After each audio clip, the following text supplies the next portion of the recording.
Coming up next on the Wet Fly Swing podcast. It's not easy. I think it's a lot more challenging, especially to keep younger kids interested and engaged these days. So it's definitely a lot more work on my part, but it's incredibly rewarding when it happens and you see kids coming back to you or shooting emails a couple years later saying this was like the one class that, I think about the most and it helped me out the most. And I'm still fishing these days. That's what it's about. That was George Daniel on his lead role as the Penn State fly fishing school instructor. Spring Creek's line control, line detection, and dynamic nymphing today on The Swing. Welcome to the Wet Fly Swing Fly Fishing Show, where you discover tips, tricks, and tools from the leading names in fly fishing today. Today's episode is sponsored by Togens Fly Shop, who provides superior quality products at an affordable price. An amazing resource for fly tying materials, tools, and fishing accessories. Since 2005, Togens has been over-delivering on price, service, and passion. And now you can check out that Togens buzz for yourself. Right now, you can head over to wetflyswing.com/Togens to get started. That's Togens. You support this podcast by clicking through that link to Togens online. Hey, how you doing today? Thanks for stopping by the show. If you get a chance and you are on Instagram and you haven't checked us out yet, right now at Wet Fly Swing, you can get a chance to ask a question for an upcoming guest. Check it out right now. Comment over there, engage, connect, and let's get this rolling. If you haven't checked in on Instagram, let's do it right now. Established in 1928, Dette Flies is the oldest family-run fly shop in the world, now in their 94th year. Dette's mission has always been to supply the fly fishing community with the finest products and services.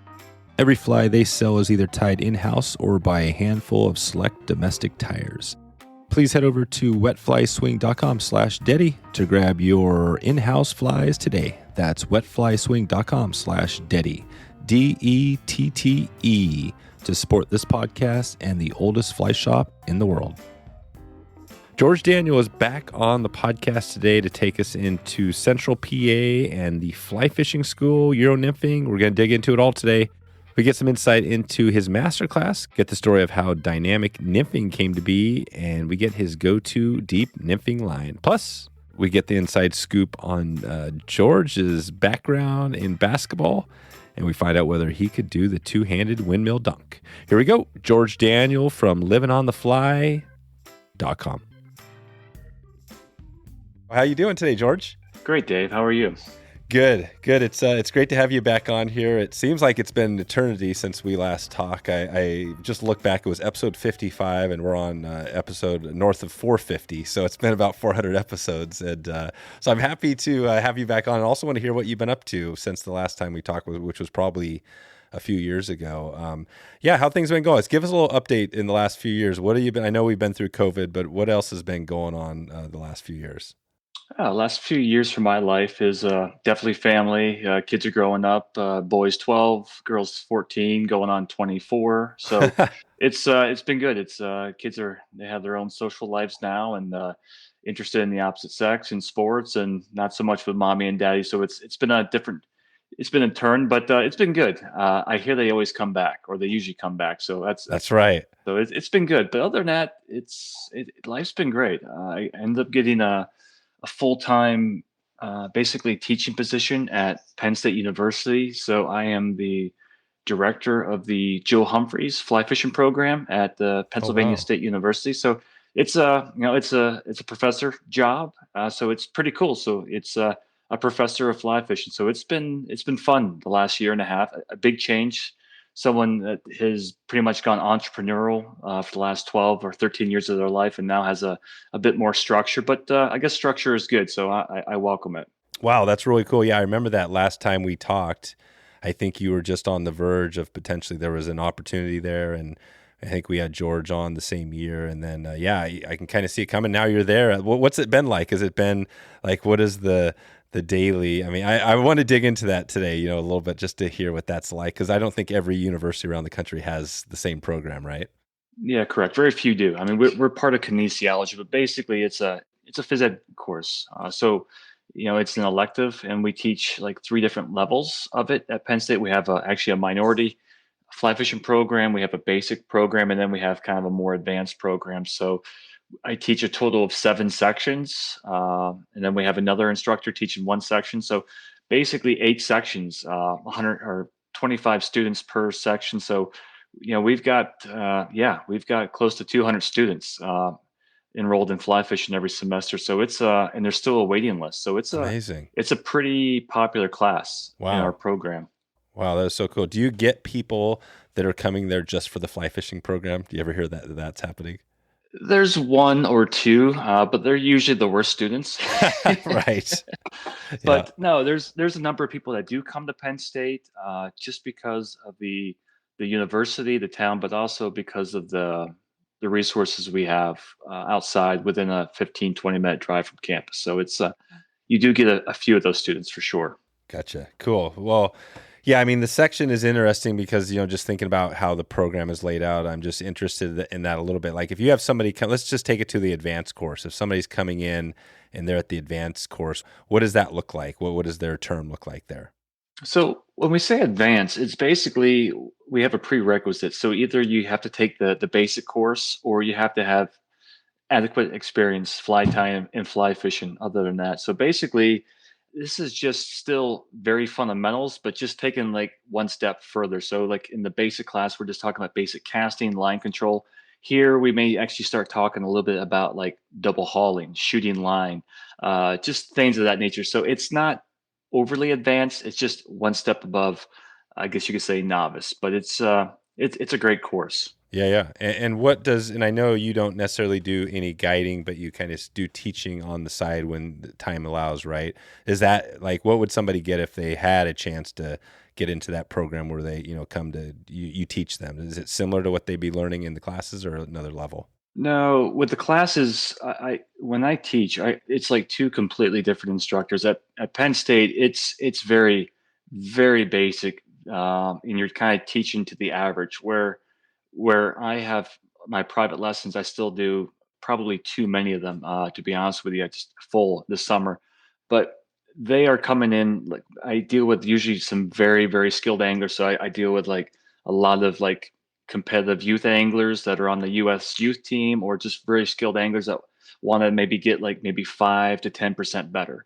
So it's a very focused type of scenario. So that's what I enjoy a lot. I like working with very advanced anglers and just trying to find, and sometimes it takes a couple hours, but just trying to find just 1 or 2 things that is going to get them just a little bit better. Because as you know, when you're advancing, the learning curve at first is pretty high, but as soon as you start getting skills, like the rate of return when it comes to skill sets, it starts slowing down. So, but I love, especially if people are having hurdles like casting distance or just Euro nymphing, but just getting them just over that hump to make them a little bit better. So that's what I enjoy doing. And I do a lot of that. And I do a lot of clinics. I'll be in West Yellowstone for Big Sky Angler for a couple of days doing clinics. I'll be down at Silver Creek Outfitters and Ketchum, Idaho for a couple of days doing clinics as well. So yeah, and I'll be in other parts of the country as well, but I'll be making kind of a Western trip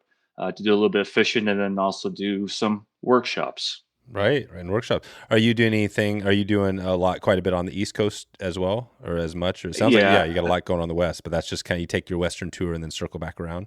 Correct. Yeah, good. Yeah, we've definitely been chatting we've been doing a lot of stuff around that West Yellowstone this year, so it's been interesting to talk to some of the folks that have, you know what I mean? There's a lot of big names around that you probably know all of them, but like Bud Lilly's, right? And all the Absolutely. It's been cool telling some of those stories. But what does a clinic look like? Let's take this Big Sky. So how is a clinic different than, say, what else could it be, right? Like a school, for example, or a one-on-one with you. Well, like usually when I think about schools, I'm thinking like multiple days or long days. With the clinic, this is kind of like a 6 hours, 5 to 6 hours. So it's kind of like a 1 to 2 hour kind of crash course inside, kind of go over the basis of the theoretical knowledge, and then basically go over the basic of basic information. Then we get right to the stream and actually work with the students one-on-one. So I don't like standing up. I mean, I lecture all day long. So we go over, like, an hour at most of information, and then we get the students right on the water, and then we just work with them on all the different aspects of, like, most of what I'm doing will be Euro nymphing. So we'll spend most of the time just breaking it down from the casting, shooting line, drifting lightweight flies, drifting heavier flies, learning the drift, learning the swing, the hook sets, playing your angles, all that stuff. We try to get done in pretty much like a 6-hour course. 6 hours, boom. So you do it and then you're out. That's pretty cool. So, and I want to talk about that a little bit more on just, I think dynamic nymphing is, the book that you wrote. I mean, it may be the biggest name. It seems like it, right? You hear a lot of Euro and different names for things, but we've talked about this a number of times over the years. What is your take on, when you wrote that book, Dynamic Nymphing, back in the day, right? What was your thought there? Was Euro, I mean, like, describe it for us that we're not in on everything. Like, how would you describe the Euro game versus, say, everything else you hear out there? Is it all the same thing, just little tweaks on one message? Yeah, I mean, I've kind of evolved definitely in the way I think about things. When I wrote the first book, I talked about Czech nymphing, Polish nymphing, and the fact is like every country had their own little take, but usually it's because the water types that they fished. So it's just it would be no different than someone Euro nymphing in Pennsylvania versus Michigan versus North Carolina versus out west. So basically it's all the same thing. It's just you're just making minor adjustments, just like you're saying, based on the water type and sometimes just as important, the fish species that you're after. Right. And what are the water types that you could cover? I mean, when you think of nymphing, is it pretty much like what can't you fish with a nymph? I don't, man. I mean, that's a good question. I feel there hasn't been a body of water I wouldn't feel comfortable fishing that I've hit so far up to this point. There you go. So even like a pool, you can even get into pools and fish pools with nymphs. Absolutely. I'm doing that even more these days. Just the way that we are using these like ultra thin mono rigs and so forth, I actually feel more comfortable fishing slow moving pools with that than what I do with a traditional indicator rig these days. Wow.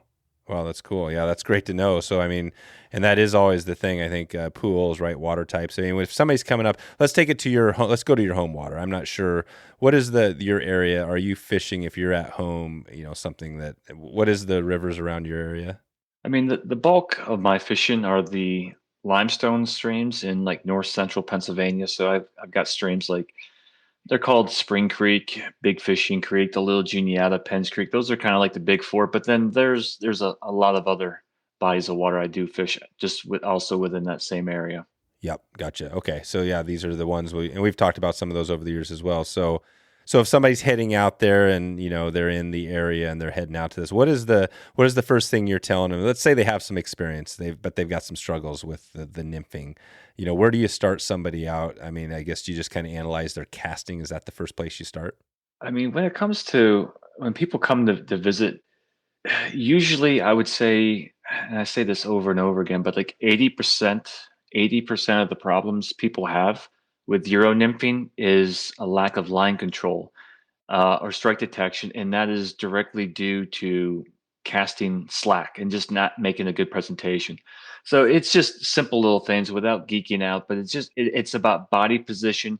It's about reducing your overall movement with your shoulders and your bodies while you're casting, and just really minimizing anything other than just like a short little drift of the forearm and a tap of the wrist, but keeping your body, your head, everything tight and just making a short, compact casting stroke. And when you're able to kind of limit yourself like that, the cast that you make, you shoot like these little lasers in the water where you make a cast, the line and leader and that sighter, that your indicator that we call sighter, is off the water. It's under control, like right from the very beginning. The key with Euro nymphing, because the drift is short, is to have control and strike detection at the very beginning of the presentation.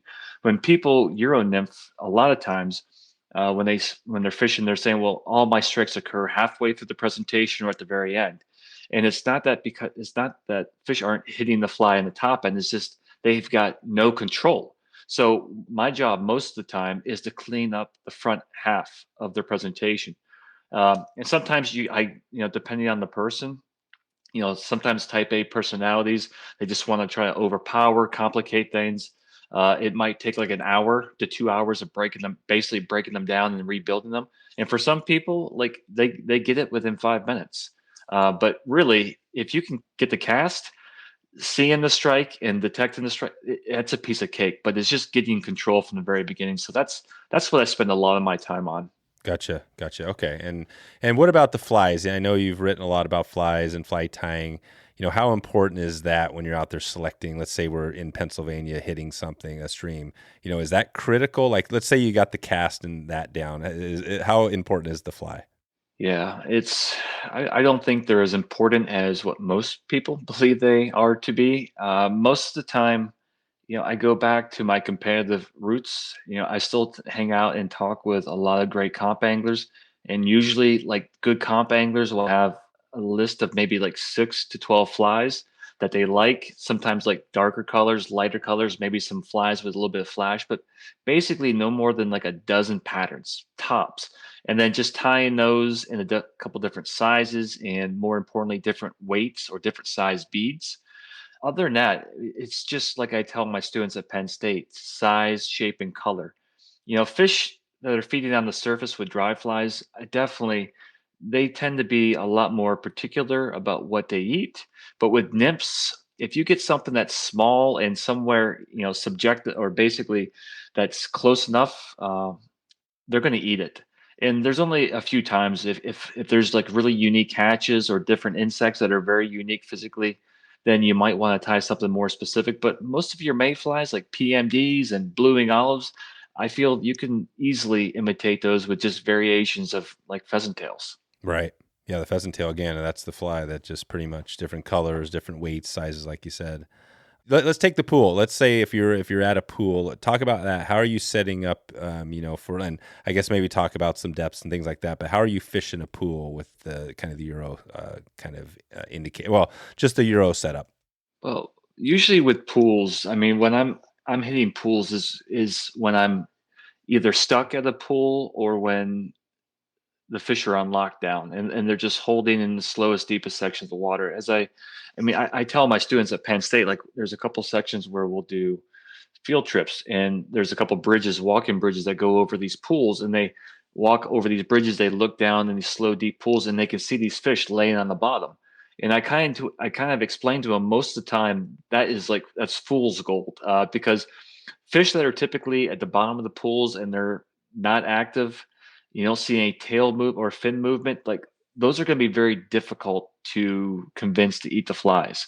The fish that you're normally after are like in the heather runs off the edges where you see some tail movement, some fin movement. Those are players. Those are fish that are going to be a lot easier to fool with a fly. But when I must fish a pool, when those fish are like, if it's early morning on the cold morning and those fish are on the bottom, basically I'm usually using larger flies like I hate to say it, like a mop or like a big stone fly, but something that's larger that might get their attention.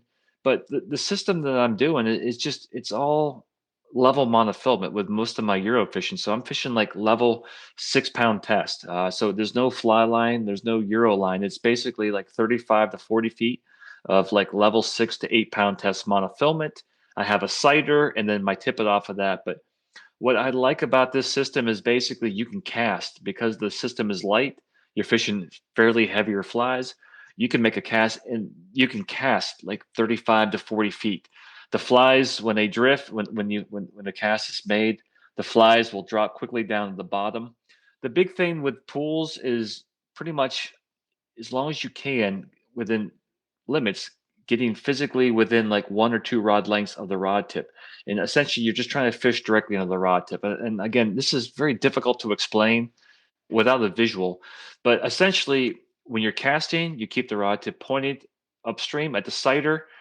And as the flies are dropping, you don't engage, you don't move the rod tip downstream. You just keep the rod tip pointed at the sighter and you just slowly strip in line or do a hand twist retrieve. And all of a sudden, that you're reducing any sort of tension on those flies, and the flies are able to basically sweep under the rod tip and under like basically a 90-degree angle, and you just hang them. That's all you're doing. You're just hanging them, and then you're just basically hanging the flies underneath the rod tip. You're supporting the nymphs basically like an indicator, but because they're compared to an indicator where you actually have this large surface area in the water that's causing drag. The only thing that's coming in contact with the water is often your thin tippet, and most of the time I'm fishing like 5 to 7x tippet. So because of the smaller diameter tippet and your sighter's off the water, like your flies are able to drop, you hang them, and you can just belly crawl these flies right on the bottom with a really nice, slow presentation. And I have found that because especially like in pools, they're usually a little bit more spookier, more on alert. You know, dropping big, heavy balloon indicators or like big thalamobobbers, that's gonna. So this is a much more delicate presentation, and in my opinion, as long as you can get within 1 or 2 rod lengths, it's a far more effective tool. So when people talked about Euro nymphing at the beginning, they said, well, it's designed for faster moving sections of water. That's true. That's where it was. That's kind of where it originated. But this technique, with the way people are refining it and going thinner and thinner with their systems, you can effectively fish any water type, especially slow moving pools these days. Wow. That's cool. Yeah, that's a great explanation there. So, and are you, often like seeing these fish and kind of working that fly to them, or how does that look if you're not able to see the fish either way? Where I'm fishing, there's only a few times of the year where I can sight fish. Most of the time, you're just casting to likely good looking water, and you're just looking for any hesitation. And one of the things with this ultra thin monofilament system is it's in the past, like even when we spoke at episode 55, I was running thicker leader formulas. I was tapering, like maybe going like 15 to 20 or 20 to 15 and so forth.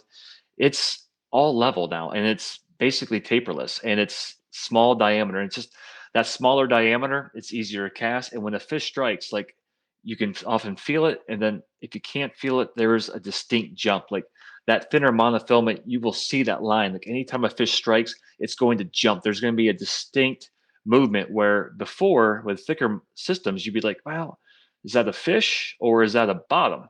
With this, when a fish strikes, that thin system, like it takes a lot of the guessing work out. And that's why I really enjoy this ultra thin system. Right. That's cool. So and what is the difference between, say, the tapered sort of leader versus just the straight? Like why does the tapered leader not work as well as, just like you're talking here? Well, first off, like when we started doing this stuff years and years ago, like we didn't have Euro rods. So we had basically like traditional action fly rods, like 10'4", 10'5", 10'6", rods that were designed to cast fly line. So these rods needed some mass. So it was very difficult casting long leaders. So earlier on, like, and also, you needed that taper of that leader to kind of help cast the fly. But fast forward, now everyone's making these Euro rods that are like 2 weights, 3 weights, but they're kind of like 10-car rods with a soft tip. But because of how soft these rod tips are, you can literally you can cast a level section of 8-pound test monofilament. I mean, literally roll it, like cast it like a fly line without any fly attached to it, because of how light these tips are, because you can cast this lightweight mass. So because of the way that the rods are designed, I think it basically allows you to completely eliminate tapered leaders. Tapered leaders also have mass. I mean, they have knots. So especially if you're fishing longer leaders and you have knots, anytime you're hooking a fish, you're trying to make a cast, anytime you have a knotted connection going through the guides, it's going to create a bump. It's going to cause a distraction between either stripping in line or when a fish is being played. And then two, it's just, long story short, it's less mass. So when you have the line leader outside the rod tip, when your flies are drifting, that 15, 20-pound test, it may not seem like much, but that is actually pulling and lifting your fly that's in the water out of the water. If you look at the guides, if you look at the monofilament going through the guides, especially with heavier monofilament, you're going to see in between each guide is going to be like sag or droop. That droop is literally a counterweight that's pulling. But with thinner monofilament, there's virtually no counterweight. And this is why now, this is why you can fish like a size 14, like a size 16 nymph with like a 7/64 tungsten bead, or even in some cases like a 3/32, and you can fish that fly with like a 6x tippet in fast raging water and not need any additional weight, because you have a thin fly that quickly drops, and you have a lightweight system that eliminates a lot of the counterpull that your traditional leaders and fly lines created for you. Fly fishing is always in full swing at Drifthook. Let Drifthook Fly Fishing outfit you with the perfect assortment of flies to prepare for your next adventure. Everything from nymphs to dry flies, hoppers to streamers, and their Euro nymph fly kits all are pre-packed in a double-sided water-resistant fly box. These kits ship free directly to your door, ready to start catching some fish. If you're starting out or just looking for additional tips to help you catch more fish, Drifthook.com has over 50 instructional videos and over 200 articles to help you improve your fly fishing game. And I want to reiterate this fact right here that Drifthook has a great resource at the website. Matt has put together some awesome blog posts. And these aren't just flabby blog posts. They are packed with lots of great content to help you on your next adventure, wherever it takes you this year. With over 150 verified 5-star reviews and a 30-day money-back guarantee, Drifthook's family-owned business has you covered. You can order right now at drifthook.com and use the code SWING at checkout to get 15% off your first order. That's Drifthook, Drifthook, drifthook.com, and use SWING, SWING, at checkout to get 15% off your first order. You support this podcast and a great small company right now by checking out that link at Drifthook. So I'm kind of thinking, as you're talking here, I'm kind of thinking a little about the history too, because I know you were in early. We've talked about, your name has come up a lot of times, just about the history of like Team USA, right? I think you were there early on. But also Joe Humphreys, right? I mean, is this guy who, is kind of bigger than life. He's a good friend of yours. You have the whole history there. What is that? Tell us about Joe, and maybe even before the Euro stuff. Like before this came in, I can't remember how you got involved in it, but like, what was Joe doing back in the day before the Euro game was going on? Is his nymphing similar? Yeah, well, as Joe will tell you and tell me, he was Czech nymphing before the Czech Republic was a country, and that's right. And that's very true. I mean, it's same thing. I mean, ever since Skews, the gentleman in England basically stuck his middle finger up to the angling world and said, "I'm going to sink a fly below the surface." When you read, and this is one of the things I think, I know a lot of the younger generations, even part of my generation, they don't want to read too much about history, but what you'll find is so much of what we're doing is just recycled from the past. So if you look at Frank Sawyer, I mean, the guy who literally created the Pheasant Tail Nymph, you read his book, Nymphing. I mean, he was fishing 12-foot cane poles and long leaders on the chalk streams in England. So basically he was doing Euro nymphing, back in the early 1900s. And Joe was doing very similar things. I mean, Joe was the first one to actually use monofilament, and he was using monofilament back in the 60s. And a lot of people in the fly fishing industry went to Joe and said, "Joe, that's if it's not fly line," and they gave him a ration of BS. And they really stuck it to him. They said, "You're not a fly fisher." So fast forward a couple of years, he worked with a company. I think McCullough, I think was his name, but basically it was Cortland Line Company. And you talk about Euro lines, but back in the mid 1990s, Joe Humphreys worked with Cortland and developed what they called the deep nymphing line. And I still have it was a 22 thousandths level fly line. So it's the exact same line that people were saying are modern Euro lines these days. But Joe was fishing a Euro line back in 1994, 1995 when it was created. So, yeah. So the thing is, it was just, for whatever reason, it caught on in some places, and Joe would do clinics and he would do trips out west. But at that point, everyone was so fixated on bobbers. Without social media, YouTube, whatever it was, he was ahead of his time. But just like you can, I mean, there were guys I've read about that basically created like Instagram, but it was like 10 years before Instagram became Instagram. So it was just timing. So Joe was doing all this stuff, but he was just too far ahead of his time, I guess. Yeah, that's right. That was an interesting time too, the early days of the nymphing, like you said, it's been frowned upon for many years. It's funny, right? Even back in the day, even in the 60s, and you had all this. But now it seems like it's here to stay, right? I mean, people, obviously nymphing is awesome and popular way to fish, but the Euro nymphing too, right? It's got this, maybe, I don't know, it seemed like it had this negative a little bit to some, right, connotation, like, I don't know, it's too easy. Like, what are your thoughts there? Have you ever heard that people say that before, like Euro nymphing is too easy? Because I don't find it too easy. I actually think it's kind of hard to do. It's definitely hard. But I mean, I was talking about this with somebody else the other day, but I mean, I don't teach Euro nymphing with my basic class. Because the reason why is one, I wouldn't say it's easier, it's just more effective. I mean, you're putting your fly in the strike zone where fish spend most of their time. But the problem is with mono rigs and so forth, there are, surprisingly, there are a number of comp anglers out there that are really good at just chucking weights with a mono system.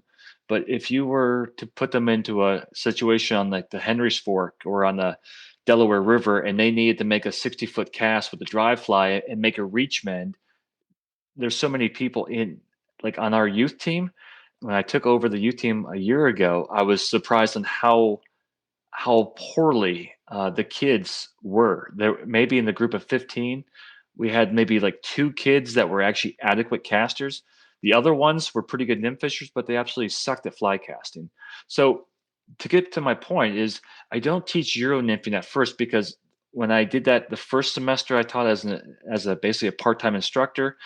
Kids caught fish and you're like, oh, this is great. And then as soon as you want to start talking about like dry fly fishing, Euro or streamer fishing, they're like, I'm okay, I'm good. Right. And so it gets them sucked in. And the joy about fly fishing is that it's not just, I mean, Euro nymphing is effective, but I tell you, like the most enjoyment I get is like fishing dry flies to rise and fish or actually casting it and retrieving streamers. Like that is, and most of these kids, when they graduate, they're not going to be moving to trout water. They're going to be closer to like salt water, warm water, because there's only so much trout water in the country and in the world. So I want to teach them skills that are very transferable to more species than just trout. So that is why I don't really get into Euro nymphing only until the advanced class.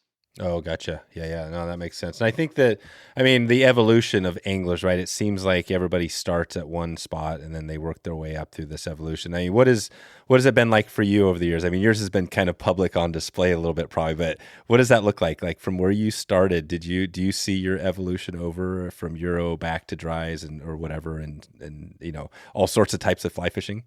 I mean, yeah. I mean, when I grew up in Pennsylvania, I mean, I grew up in like the sticks up in the country, North Country. So I never really did much nymphing like when I was like 6 and 7. So basically, I had a 7.5 foot Fenwick fiberglass rod. That was pretty much my bait rod until probably like late April, early May when we started seeing our first hatches, and I could catch brook trout on dry flies.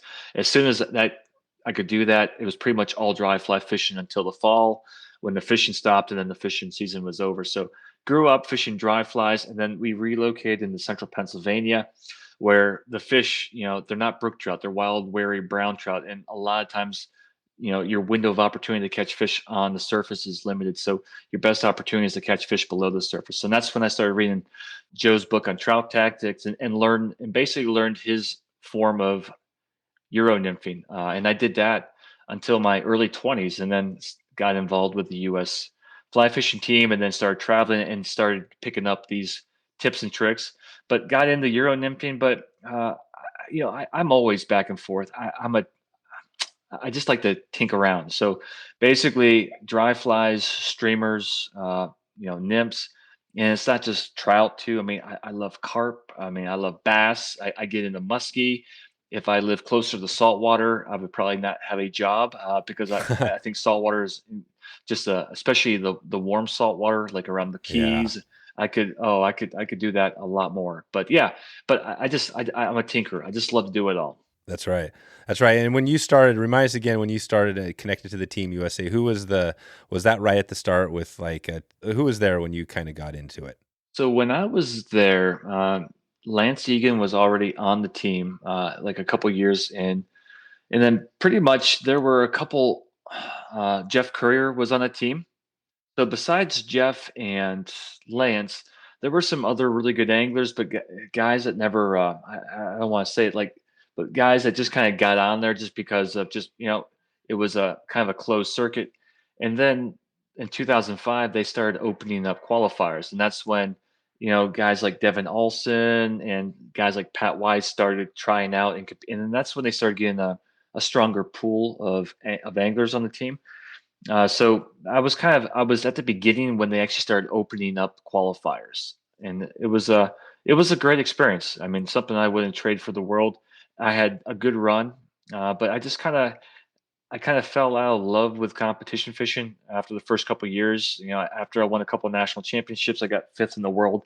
I thought it was going to be this life altering experience, and I kind of felt empty at the end. I never really liked competing, but what I enjoyed was the people that enjoyed competitive fly fishing. So like high achievers.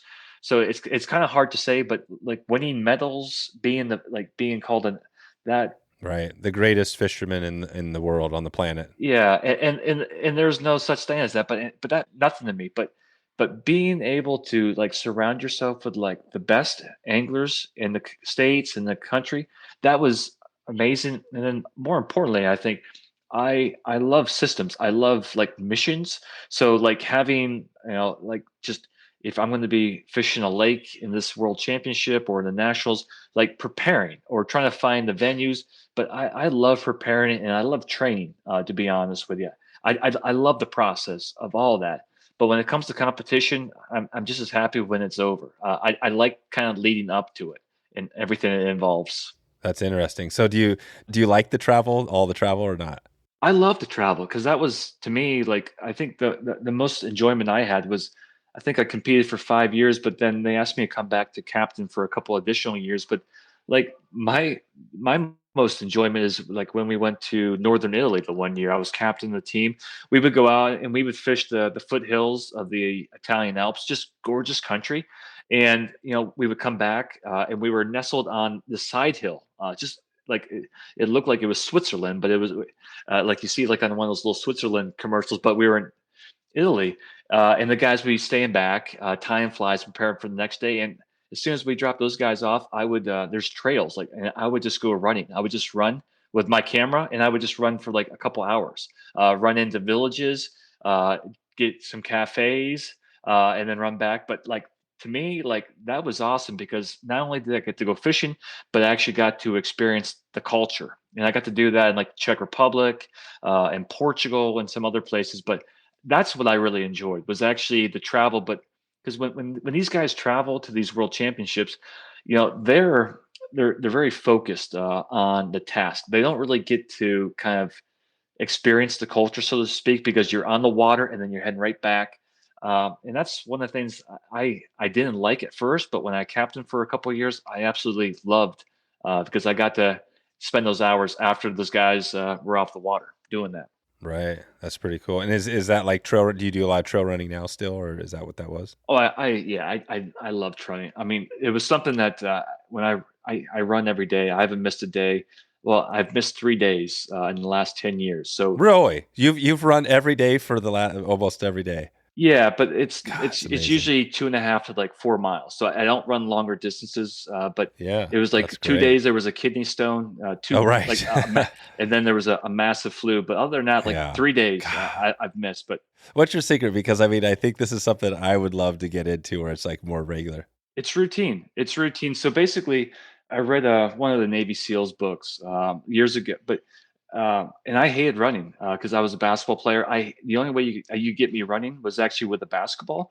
But I read this book about like the SEAL training, the buds, and I just thought to myself, like, this was like 12 years ago, 11 years ago. I was like, you are one of the most pathetic sacks of you know what. Yep. And I said, all right, you're going to do one thing, like find one thing that you absolutely hate, and you're going to start doing it every day. And it was running for me. Damn. Cool. And I just started doing it, and it's just like routine. So even when I'm sick, if I have to wake up at 2:30 in the morning to catch a flight, I'm still gonna get my running. That's amazing. It's just routine. So do you do it in the morning, evening, or just whenever? Do you have a set time?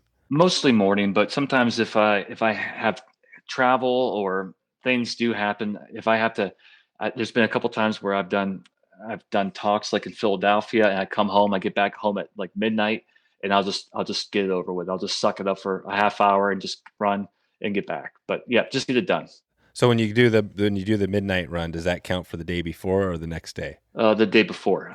So right, yeah. Right. So you're doing another one the next day too. Yeah, absolutely. I'm waking up at 6 the next morning. Yeah. So yeah. That's cool. You mentioned training and getting prepared for the Team US, all that. What does that look like? What does your training regiment look like getting prepared? Well, I mean, a couple of things was like, you need to focus on your strengths, but also look at the venue that you're fishing. So, are you fishing faster moving sections, or are you fishing slower streams? So basically, a lot of times I think like with some of these competitions, especially like in places like Portugal or maybe even like Spain, but there are some streams where, there are streams that you would almost consider to be kind of almost like a racetrack, and then some of them are almost like a walking path. Like some, you just need to understand, like there's a time to be moving fast and with a high tempo, and then there's times where you just need to kind of slow grind things.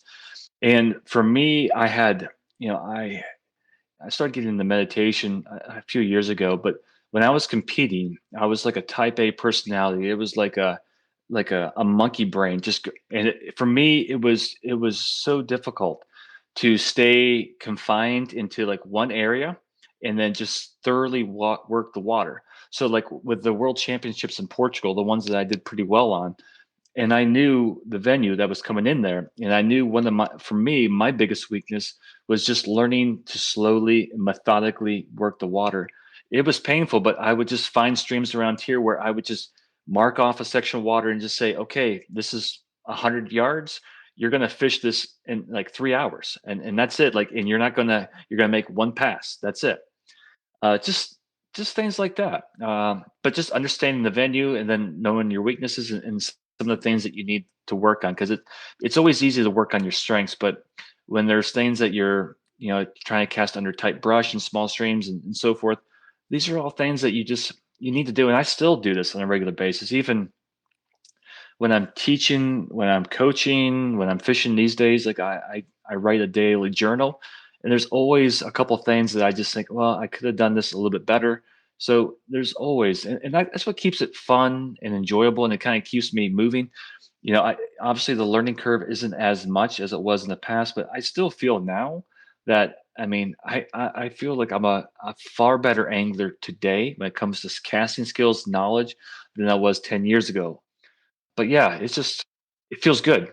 That is. So what is for you? I mean, you're teaching this. I mean, do you feel like you still have a lot to learn? Are there things you're thinking about? Because it seems like you're kind of at the top of the game, but right, you always hear like, hey, there's always people, you're always learning. Is that kind of what you mean there? You still have a lot to learn? Oh, absolutely. And I had to drop out from the youth team earlier this year because just some family members having some medical issues this year. But staying involved with the youth kids, and the youth team, like it's really cool. Like every time that you go overseas, like you're picking up one little technique, one little nuance. And we had one of the things that we did before I left was we have the world championships. The kids will be in Bosnia this year, but I know that the adult team medaled there, and my friend Devin Olsen also medaled individually there. So we had him come on and do a Zoom presentation for the team, but it was just interesting, especially within the last couple of years. I mean, Devin is like, when I talked to him like 4 or 5 years ago, because it's been a little lapse in time since we spoke and listened to him talk, but yeah, he's evolved immensely with what he's doing. And same thing with me. Like what I wrote about 10 years ago, there are some fundamentals and some principles that are still in place, but when it comes to like patterns in my rigging, it's completely different nowadays. So it's always changing.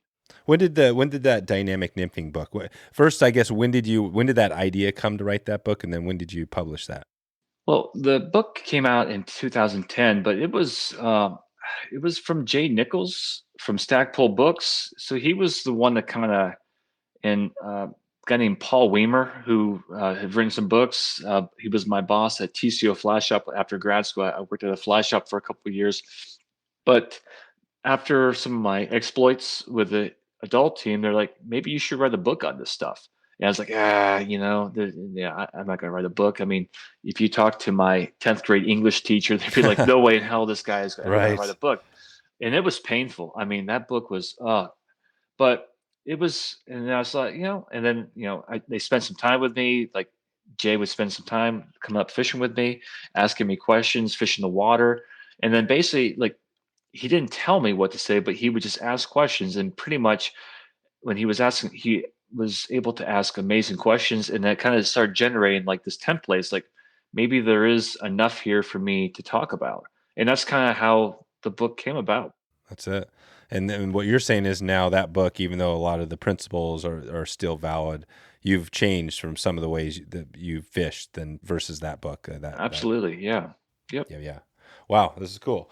So, and do you have now? What do you got? I mean, as far as books, I'm not even sure if you have other stuff. Is that something that you look at? And you're like, hey, I'd like to write another book, in the future. I love. I mean, I have a YouTube channel. So I created a YouTube channel during COVID for my Penn State students. So I would do all these like silly little like just horribly edited videos, but some of these things like just experiences that they would have missed. So basically, it's because we were stuck in COVID and they weren't able to do field trips and we still had to teach instead of doing these boring like PowerPoints and lectures online. I would go out and fish for a couple of days, film and do some edits and kind of just walk them through what they would be seeing. And I make more money on those things than I do anything else, and they're pretty easy to make. But Yeah. I enjoy writing. I love writing because for me, writing is an exercise to the mind. It just whenever I write, it just makes me think a lot more about what I'm saying and how I'm talking about it. So I mean, I wrote Dynamic Nymphing. I wrote a book called Strip Set. I wrote another another updated version on nymph fishing called Nymphing: New Angles and Tactics. And now I'm going through my fourth round of edits, and probably in October will be my fourth book called The Evolution of Fly Fishing, or Fly Fisher's Evolution. So it's kind of my modern view on how I am fishing with dry flies, nymphs, and streamers. Perfect. Great. And when can we expect this one to be out, do you think? I think that's October, early November. And I do a good bit of writing for like Hatch Online Mag, Fly Fisherman Magazine. And then I'm starting to get into photography a little bit now. So I actually had Todd Moen from Catch Magazine actually reach.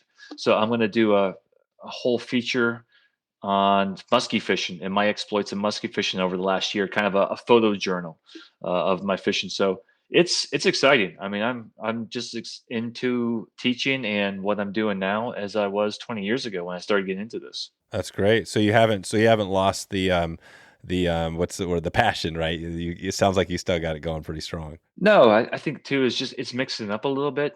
So like the species, changing things up, and yeah, but the worst thing you can do is just doing the same thing over and over again and go into the same section of water. So sometimes I'm a creature of habit. Sometimes I just have to force myself, like, like go to this river instead of that, and let's fish a section we haven't fished in a year or two. And that's it. And then more importantly, fishing with new people every year. I'm definitely an introvert by all means, but uh, I still, it's called, I guess you can call it professional development, but I still hire guides and like hire people to learn how they fish their waters.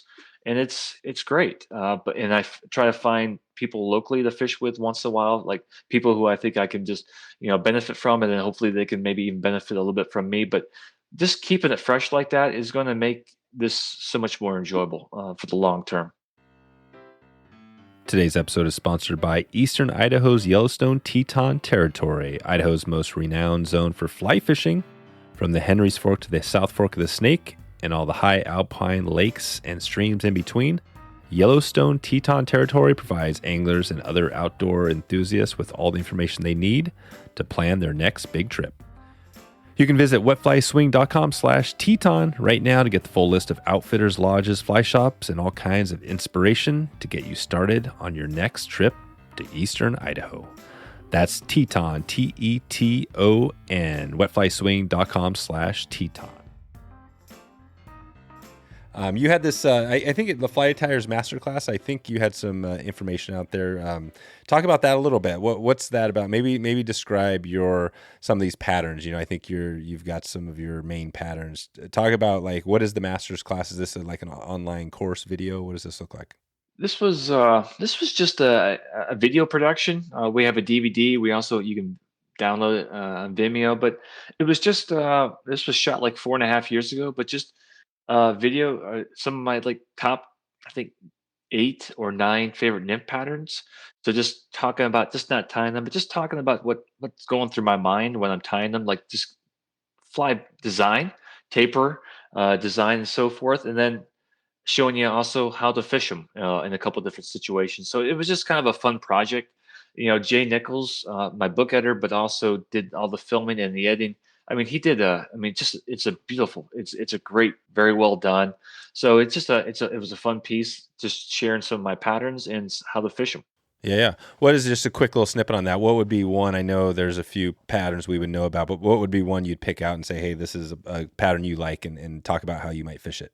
It's the one that would be just, I call it the Sunburst Sulfur, but it's just a perdigon. So basically, it's just there's really well-known PMD and sulfur nymph patterns called the splitback. So it has this basically what this nymph is imitating is the yellow mayfly that's starting to break out of the brown mayfly shuck.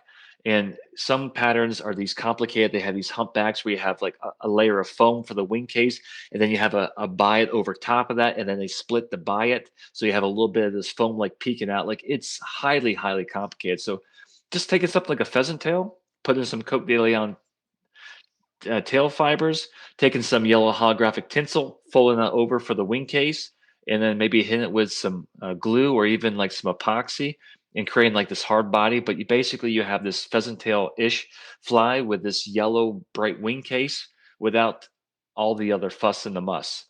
So incredibly simple, very effective. Simple. And then how would you fish that fly? Most of the time that's more of a dead drift pattern. Just it's like a perdigon style. So something that's just designed to be cast upstream, sink quickly, and just kind of drift as close to stream bottom as you possibly can. Nice. And are you in your class or outside of the class, are you getting into like the entomology? Is that something that is a focus for you? Or? We get into some basics. I mean, very, very basic. So just one of the things I want students to understand is that insects are bioindicators. So there are some streams that, like on Spring Creek and some of the streams that we do our field trips, you can pick up the vegetation and it's just crawling, and just explain to them that this is the reason why, like, we have amazing trout fishing, understanding a little bit about the karst geology, like the springs, and how, we have a 365 fishery. Like most places, in the eastern United States, you can't fish for trout 365 days a year because you typically have warming water or the water gets too cold. So we go over etymology, we go over some stream ecology, some geology, and we talk a little bit about the trout species. But it's very, very, very simple. Very simple. What is the difference? You're up there. We've talked a lot. We've done quite a few episodes, New York, Pennsylvania, Ohio, all that area. Is Pennsylvania, I mean, how is it different? I mean, I guess there's overlap in the streams. Do you feel like there's just a lot of diversity there in types of fishing, or what makes, PA so unique out there? Why is it seems like it's always a hot name, a hot topic? It's pretty good, but we don't. I need to stop. We need to stop selling it because there's already too many people coming in, right? Just like everywhere else. But no, that's right.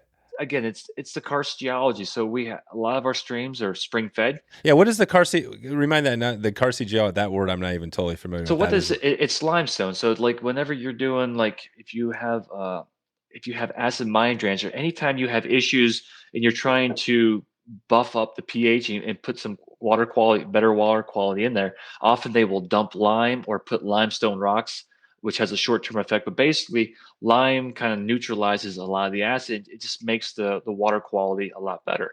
So we have limestone, like the rocks, the minerals below ground surface is limestone. So when it rains, that water will filtrate down through the karst geology into these massive caverns. And then with pressure, they're pushed back up into the surface through springs. But because they are basically being purified with the lime, they come out supercharged, just like a tailwater. And that's why spring creeks, and that's why limestone streams not only have cold water, but they have very nutrient-rich water. Gotcha. Wow, that's interesting. Yeah, so you touch on a little bit of that just so people kind of understand what's going on, because that affects, right, insect hatches and all that. Yeah, and we've got good hatches, and then the other thing too is it's the proximity. Like within like an hour and 10 minutes, like you have like a lot of unlimited opportunities for fishing. Where some places, like, you have to do a little bit of traveling, significant traveling, to get from spot to spot. Here, like you've got so much to fish for, not only just trout, but bass and musky that you'll never you'll never be able to do it in your entire life. Yeah, exactly.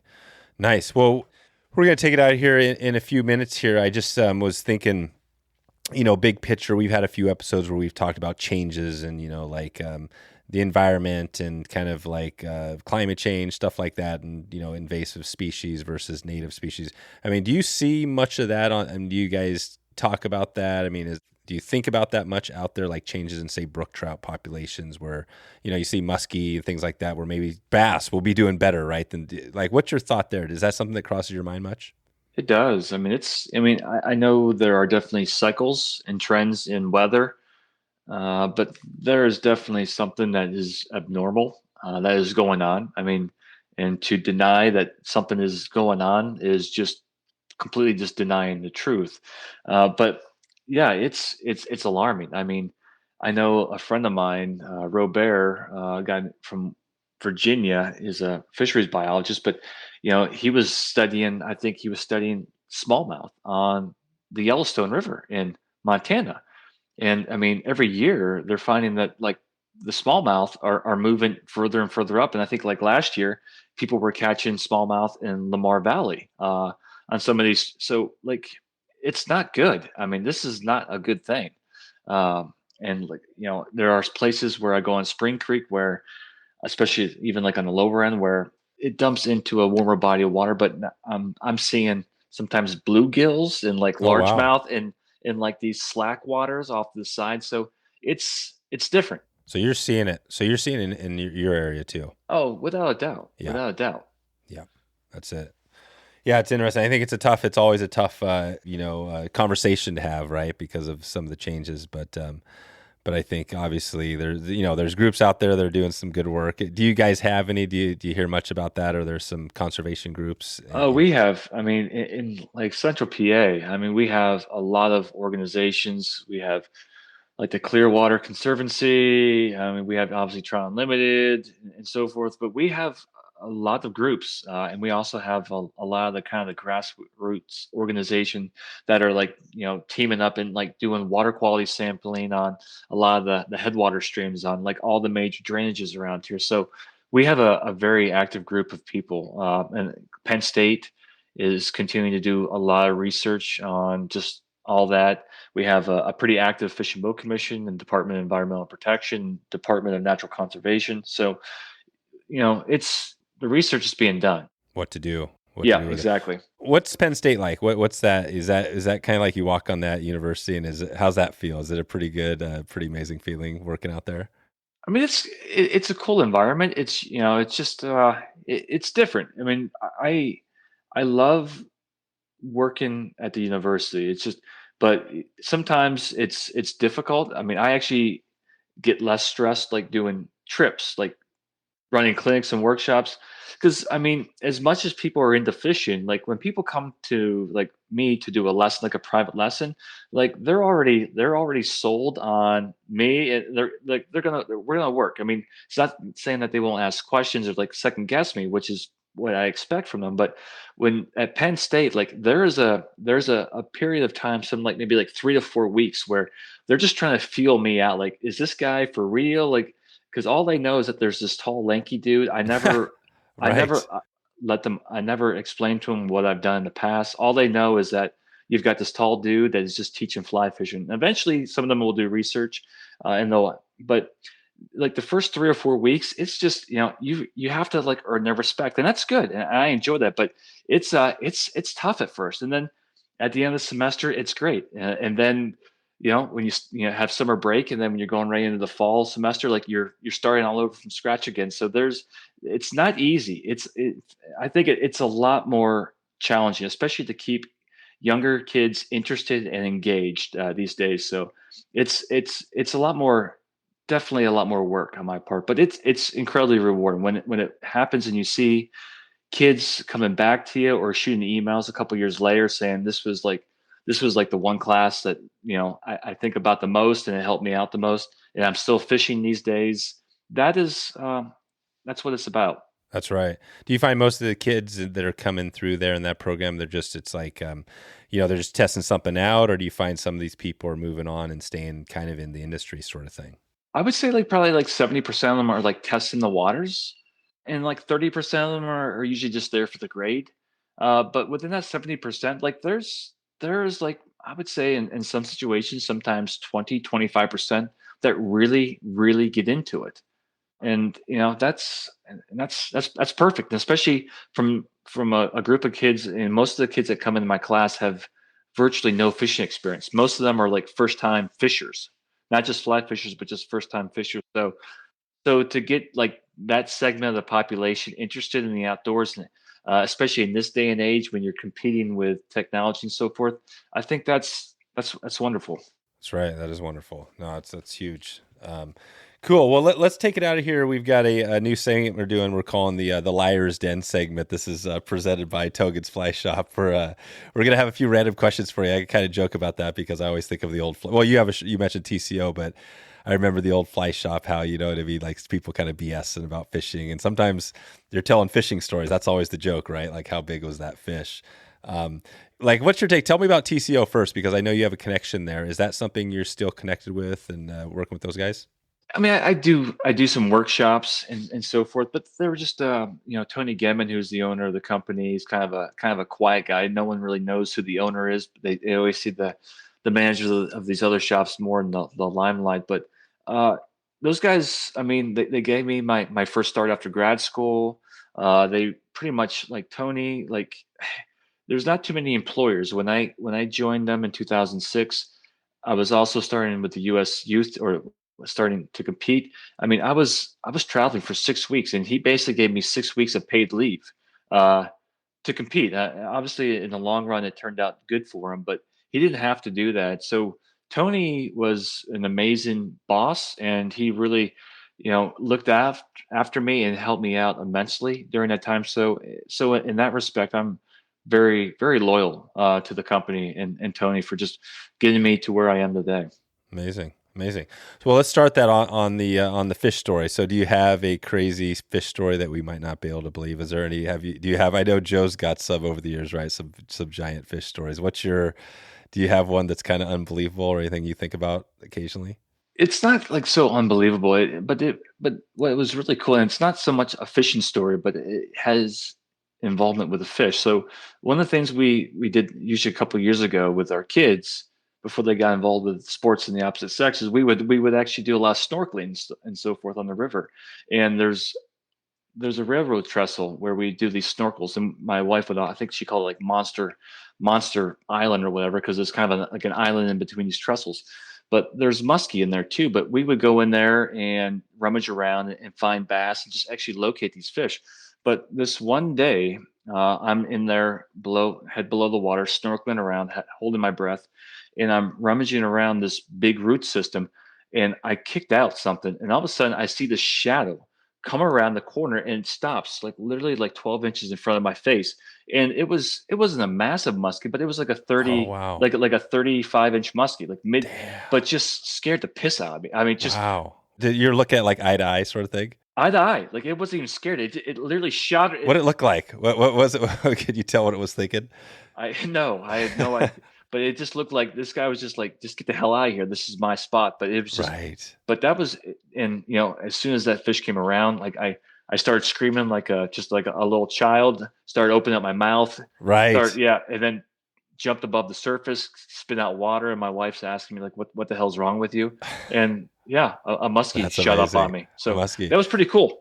I'm glad you said muskie, because that's something. I mean, like you do a little muskie. Is like, what is your? Tell me again on that, on the muskie. Why do you love the muskie? Because it's such a challenging fish, right, to catch. It's a And I love challenging it. fish, and I don't post anything like this whole thing with catch. I'm pretty excited about, because it's not like online, but it's gonna be like all my musky shots, and like I just don't post anything on musky fishing for the most part, because it's like that movie Fight Club, and one of the rules about Fight Club is you don't talk about Fight Club. So when it comes to musky fishing, there's only so many spots, so many. I just don't talk about it as much. But it's just it's a challenge, and it involves like suffering. I mean, there's days where I've gone out for days, 2 or 3 days fishing from sun up to sundown, and nothing, not even a sign of life. And then the system changes. A pressure system may move in or move out depending on the moon cycles. And then like I'll move 4 or 5 fish. And it's just like, and they're like these ghosts in the darkness. They just appear. And it's just, and then you can hit that same water over and over again and not see anything again for the next couple of days. But it's just involving. And I think the thing I love too is just fishing large flies. And like the guys who I know that guide for muskie, like in Wisconsin and so forth, they'll tell you like the best babysitter is just throwing on a chartreuse 12-inch fly and then just watching it swim. And it's just fun casting these big streamers and watching these things swim through the water, and occasionally seeing a shadow, seeing them disappear, or seeing something hit the fly boat side. And like, it's just those short bits of excitement make up for all the lost time before that. All lost time. That's cool. And on your kids, you mentioned at the start, about that. And I have got a couple of young kids, a little younger than yours. What's how's that been going with the fishing now that they're kind of this next phase of their life? Are they kind of taking a break on fishing, or what does that look like? Oh, definitely taking a break, but yeah, that's okay. I mean, yeah, it's perfectly normal. And if they don't get into it, that's fine. But the big thing is they like going outside. They go for walks. My daughter, we have a pond and like a farm. So she just loves walking, like, and when she wants to relax, like she'll take a hike along the trail, walk along the pond with her dog. And as long as they're interested in like getting and seeking nature and going outside, then it's been successful. Yeah. What's your best dad tip? You mentioned 14-year-old daughter. My daughter is going to be 11 pretty soon. I'm like scared about the next few years. Like what would be your best advice to me or other dads out there? Oh man, I don't know. Just It's tough. It's tough. Hang in there. To be honest, I don't know if I even have any good advice. It's just, to be honest with you, what girls were doing and the way they're dressing today versus when I was in school, like totally, it's different. I'm just floored. I know. Yeah. I know. I hear you. I know. We'll have to save that and just leave it at that. That's good. Yep. I'll let her mom take care of it. Exactly. Yeah. Let mom take the lead on that. So a couple other random ones, then we'll take it out of here. So hoops, basketball, that was like my sport too. I can't remember. So what was your tall? How tall are you? I'm 6'3". Yeah. You're 6'3". Yeah. So what was your position? I was a center, but I could have been easily like a small forward. But I really played ball. I love basketball.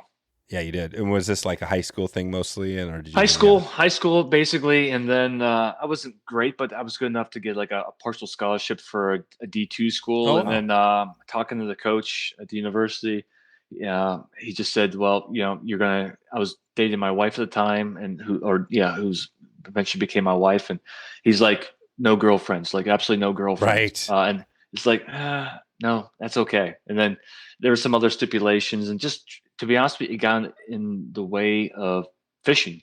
And fishing was even in high school, whether it was basketball or girls, like still fishing was always priority. Like nothing took the priority of fishing. There you go. So yeah, I enjoyed it, but I'm glad I got out because if I continued on with college ball, I wouldn't have seen much time and the program wasn't a great program. So I felt like my time was better spent just fishing the local waters during my college years.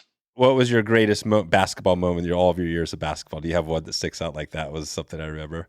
Basically, we were going up against the state champs. Wow. We were going. They became the state champs, but this was a playoff game. But we had one of the best ball players. He was a shooting guard, but he was 6'3". Just came up, basically was killing our guys all day long. But we were down by 1 point. The guy came in, drove the lane, went up for like a fall away jump shot, and I had good springs and long legs. I went airborne and basically slammed the ball right over his head. Just slammed it right back into his head, rejected the ball, and then picked up the ball, threw it across the court down the line to a teammate of mine. He made the layup, and we won the game. So that was like kind of like, there you go. That was one of my highlights. So That's that was pretty like amazing. that's like the 45-year-old guys at the Right. local diner talking about the best days of their life. It's like what's his name on that show, Married with Children, right? Al Bundy talking about his football days. Exactly. And could you dunk back in the day? Oh yeah, I could dunk. Oh yeah, you could. Yeah. Yeah, that's pretty sweet. All right, good. So that's one thing I couldn't really do. So that's awesome to hear. That's always nice. All right. Well, and the final thing is I'm gonna talk thread again back to Togens. I was talking to Justin, and he said they just got Vivas thread in. He was talking about some of their material stuff. What's your tying thread you use when you're tying your fly? Do you use a bunch of different things? I like Vivas. And I use a lot of the uni thread. I still like a lot of the colors and the strength of the uni thread, but Vivas is great. I use some, especially in the smaller sizes. They've got some stuff I think in like 12-aught, 14-aught that I really dig. Yeah. The thread has been interesting, right? Because it's come from back in the day to 6-aught, 8-aught, whatever it was, and now you've got this whatever-aught, right, up to these higher levels. Yeah, and that's made. Yeah, and that's one thing. I know we can go on forever, but that's the one thing. Like when it comes to like, I don't. Back in the day, people say if you found something really good in fly tying, just like buy piles of it. Right. But today, like it just seems like, I mean, the materials that we're using keep getting better and better. Like I don't buy, because when you start doing that, like all of a sudden you see this new stuff come in, and then you have this old stuff that you're just trying to get rid of. So anymore these days, I just buy the bare minimum of what I need, and just know that like there's gonna be something like 2 times, 3 times better coming out next year. Gotcha. And are you tying flies? You have an office at the university, or are you tying flies in your office? I don't tie flies. I don't now. When I'm at the office, I'm only on campus like 3 days a week, so it's okay. It's business. It's business. But we do have a fly tying where I will tie flies with the students. Like we have a fly tying, so we do entomology. We tie flies for the field trip. So it's basically a fly shop. We have one classroom dedicated to fly fishing. Perfect. Awesome. Well, just give us a heads up. Looking ahead now, we're heading into it's May, June, July, kind of summer's coming up. Anything big coming for you? I guess the classes, right? It sounds like clinics, right? Or you're going to be traveling around the West. When does that start? Classes, yeah. I have a tour in Southern California and Montana and then Michigan, and I'll be all over, and then doing a good bit of workshops and lessons here, and so life just keeps moving along. Amazing. All right, George, well, I'll leave it at that, until we get on the next one. We'll hopefully get you back on and do another check-in for you. I guess livingonthefly.com is the best place to send people out to. Yeah, and then the social media, which I think is Instagram, which is George Daniel Outside. You can follow me there. I don't tend to especially this time of the year, I don't answer emails as much. I kind of on the water a good bit, and then working on some book projects. So I've been really negligent in my response on emails. So if you want to kind of figure out what I'm doing, see what I'm doing, probably the social media is the best way. Okay. And are all those on Instagram? Is that all your photos? Those are your pics? Yep, they're all my photos. Yep. Yeah, that's amazing. It looks like you've got some pro photography. You got some good stuff going there. I'm trying to. My brother's a great photographer. He's been helping me out, and but I've been working on this for a couple of years. But something I really enjoy. So it's it's a hobby, expensive hobby, but a hobby nonetheless. Right. Awesome, George. Well, thanks again for all your time again today, and we'll keep in touch with you, and we'll look forward to getting you on, hopefully down the line. All right. Sounds good, Dave. Thanks for having me back. There we go. wetflyswing.com/467. 467. You can head over there right now. Take a look. Let's take a look. Take a look at what George has going on right now. Before we get out of here today, Instagram, if you're on social media on Instagram, head over to @wetflyswing, give us a follow, and ask a question for an upcoming guest. We're asking and answering these questions from the mailbag. We're doing this through Instagram, so check it out right now. Let's do a quick listener shout out before we get out of here. Joel Anderson, not Joel, but Joel Anderson. Joel Anderson said, "Hi, Dave. Was chasing bullies in steelhead when I lived on the West Coast. Now I returned to Alberta, my wife's hometown, Calgary. I'm learning the Bow River and surrounding areas all over again. Started fly fishing with an old business partner 20 years ago, and building a career raising kids took over. Now that the oldest kid has moved out and the COVID pandemic gave me more time to get back into fly fishing and fly tying, I'm loving the challenges and learnings all over again. Been a fan of the pod for a while. Thanks for sharing it with us, Joel Anderson." Joel, this is amazing. This is another great story that definitely I'm going to be thinking about. COVID, I guess one of the good positives of COVID was something like this right here, right? Got you out, got you back into it, and now you're learning it all over again. So cool. Thanks for the support of the podcast. If you want to get a shout out on this podcast, you can do it very easy. Send me an email, dave@wetflyswing.com anytime, and I will give you a shout out, and we'll put together an episode and cover that question for you. All right. Are we going to have a fun fact and random story today? Let's see. What do we got? What do we got to work with? We got Joel, not Joel. We got Joel Anderson. What is he working on? He's talking about the Bow River Berry Bow River. That's what comes to mind when I hear Bow River, which is pretty amazing. All right, let's just leave it there. Let's leave it right there. And we're not even going to say another word on that topic.